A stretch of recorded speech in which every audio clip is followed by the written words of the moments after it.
His 19-year-old student just took a shot at the heir to the Austro-Hungarian Empire, plunging the entire world into a conflict that will kill 20 million people. But this wasn't a masterfully executed covert operation. It was a tactical disaster from start to finish. The security team failed to secure the perimeter, the drivers weren't briefed on the route change, and the assassins themselves had already failed 6 times that morning. By all accounts, the Archduke should have survived this day, but a single wrong turn is about to force the world into a catastrophe it can never come back from.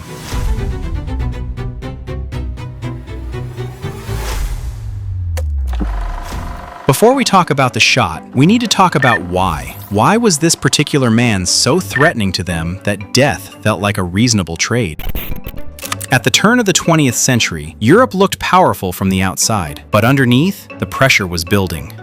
Different ethnicities, different languages, different religions, all of them bound under flags they never chose. Nowhere was this tension more dangerous than the Balkans. In 1908, Austria-Hungary formally annexed Bosnia and Herzegovina, absorbing it into the empire. To Vienna, it was a strategic move. To the hundreds of thousands of ethnic Serbs living there, it was something else entirely. It was occupation. They believed Bosnia belonged to a greater Slavic nation, one that would eventually unite under Serbia's banner. Austria-Hungary had just slammed the door on that future.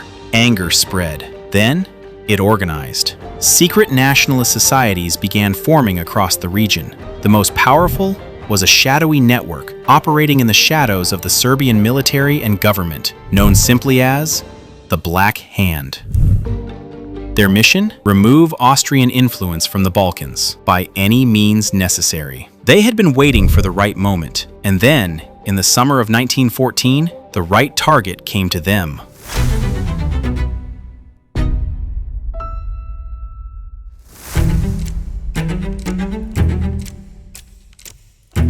It's Sunday, June 28th, and the first sign that something is seriously wrong comes from a critical security assessment. Archduke Franz Ferdinand, the heir to the empire, is entering Sarajevo. This is hostile territory. The city is a hotbed of Serbian nationalism, and intelligence reports indicate that threats against his life are credible and imminent. That morning, he leaves the Ilija Spa resort and travels towards Sarajevo's town hall along the Apple Quay, a riverside road beside the Miljacka River. Yet, despite these reports, the security detail is practically non-existent. There are no soldiers lining the streets to establish containment. The local police force is understaffed. And most alarmingly, the Archduke has chosen to ride in an open-top car with the roof folded down. For assassins waiting in the crowd, this is the exposed target they've been waiting for.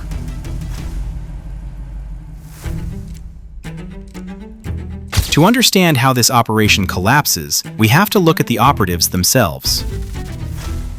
These aren't trained military commandos. They are members of Young Bosnia, a radicalized student group. Most of them are teenagers. Several are suffering from tuberculosis and know they don't have long to live. While intelligence suggests they are being directed by the Black Hand, a secret military society within Serbia, the reality on the ground is far less organized.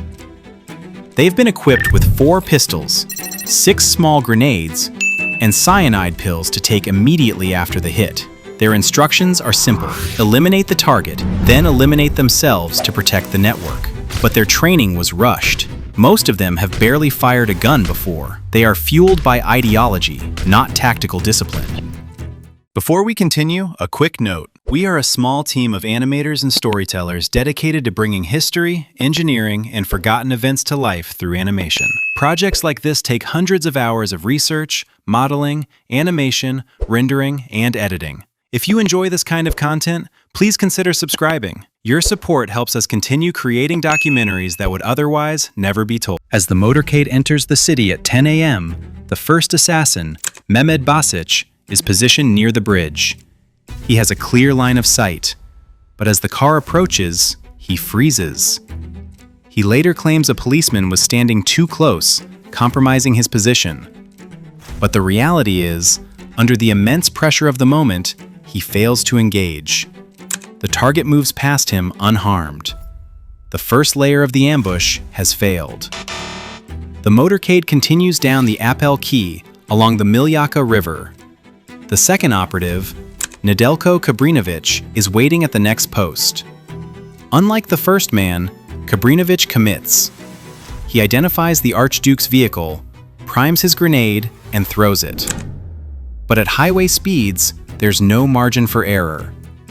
The driver sees the object flying toward them and instinctively accelerates. The grenade strikes the folded roof behind the Archduke, bounces off, and rolls under the car following behind them. The detonation is massive. It destroys the fourth vehicle, injuring 20 people in the crowd and 2 officers in the escort. Ferdinand is shaken, but unhurt. The assassination attempt has technically failed. Immediately after the throw, Kabrinović swallows his cyanide pill and jumps into the river to evade capture. But the river is only 4 inches deep due to a hot summer drought, and the cyanide is old. It doesn't kill him, it just induces violent vomiting.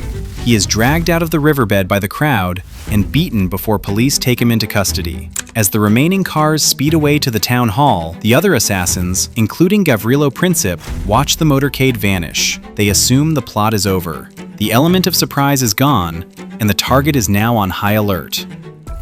At the town hall, the situation is chaotic. Archduke Ferdinand is furious. He interrupts the mayor's welcome speech, shouting at the local officials. This is the moment where the security detail needs to make a critical decision: evacuate immediately or lock down the building. General Potorek, responsible for the safety of the visit, assures the Archduke that the danger has passed. Instead of sticking to the itinerary, he decides he wants to visit the wounded officers at the hospital. To minimize the risk, the security team decides to change the route. Instead of turning into the city center as planned, they will drive straight down the Apel Quay. But in the confusion, a fatal communication breakdown occurs. No one informs the drivers of the change in plans. As the convoy departs, the lead car, carrying the chief of police, follows the original route. He turns right onto Franz Joseph Street. The Archduke's driver, seeing the lead car turn, follows him blindly. Meanwhile, Gavrilo Princip has moved to a position near the Latin Bridge. He believes the mission has failed. He's standing there, blending into the crowd, unaware that the target is heading directly toward him. As the Archduke's car turns onto the narrow street, General Potorek realizes the error. He shouts at the driver to stop. The driver slams on the brakes. The 1914 Graf and Stift does not have a reverse gear that engages easily. The driver has to come to a complete stop to shift. The car stalls. For a few agonizing seconds, the heir to the empire is sitting motionless in an open car, exactly 5 feet away from the only assassin still at his post. Princip can't believe his luck. He doesn't have to aim. He doesn't have to plan. The target has been delivered to him on a silver platter. He steps forward onto the running board of the car. There is no hesitation this time. He fires 2 shots. The first bullet pierces the car door and hits Sophie in the abdomen. The second strikes Ferdinand in the neck, severing his jugular vein. Within minutes, both he and his wife are dead.